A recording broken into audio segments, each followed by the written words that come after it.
What is the issue as of now? I think we raised our objection and rejection on the same day. There was no election. This is a sham, a stolen election.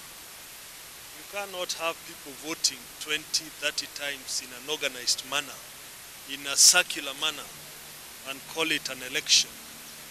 It's a total farce.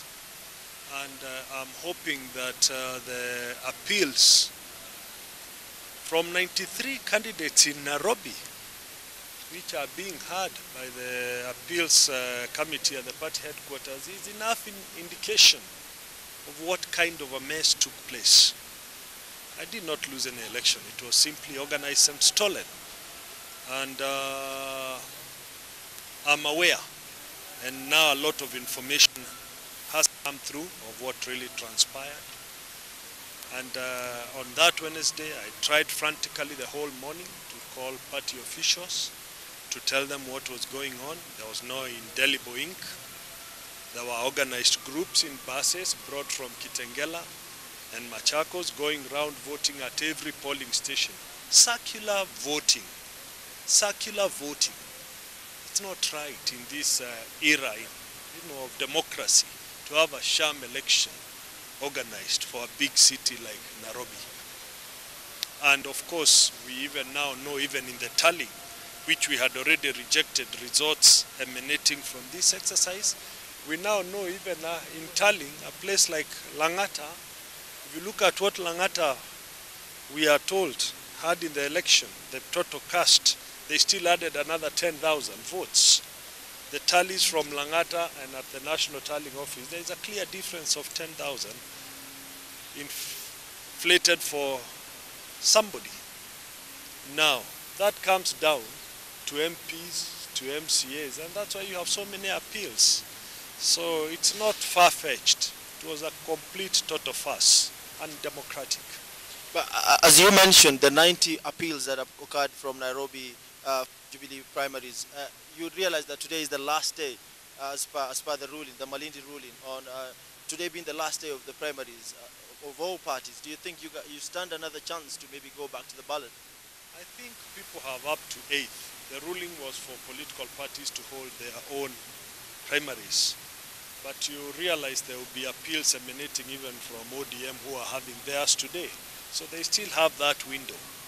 I think what Jubilee needs to know or to realize is that you need to have a democratic process where the will of the people prevail so that they can have a strong candidate in Nairobi to run for governorship. Then do you think, because of the many appeals that appeared, maybe constituency level, at ward level, many of the people who won from the primaries were Sonko affiliated, maybe MCAs or MPs. And of course that clearly, some people are saying, it points to the defeat of Peter Kenneth. It is not, I did not lose, and I keep on telling you, this is a stolen, manipulated election. They are trying to force people who will campaign for him in the election because they know that on the ground, people affiliated to us won. It cannot be. And all I am saying is that look at the appeals that have been filed by many people. That should tell you how much of a sham it was. How would you have 93 appeals in Nairobi when you have 17 constituencies and 85 wards? If you add that, you will see you have 102 and you have 93 appeals. What does that tell you? It's a total farce. The Secretary General of the Jubilee Party, Raphael Tuju, indicated that they will be issuing the certificates the week that is this week. So what does that mean for you? What does that mean for... Let us cross that bridge when we get there. Because we want to see how they determine the 93. Then we cross the bridge when we get there. But it is not over until it is over. That I can assure you. It is not over until it is over. So are we likely to expect an independent candidate, Peter Kenneth? I've said it is not over until it is over. Let us cross the bridge when we get there, because all this determination of the appeals that have been filed are critical. So I cannot say much more than that. It's a question of let's cross that bridge when we get there. Remember, we've also heard what some of the senior operatives have been saying. Indeed, one operative, one senior operative, attached somewhere in a big house, had said that unless we kneel down before him, we cannot win, and is closely associated with the other candidate in Nairobi. So we also know where some of this manipulation is coming from. I cannot kneel down before an operative unless he becomes a church priest and I kneel down for prayers. I will not kneel down. You can't intimidate Peter, Kenneth. And the other most important thing is that you cannot actually decide another person's destiny. There is God up there.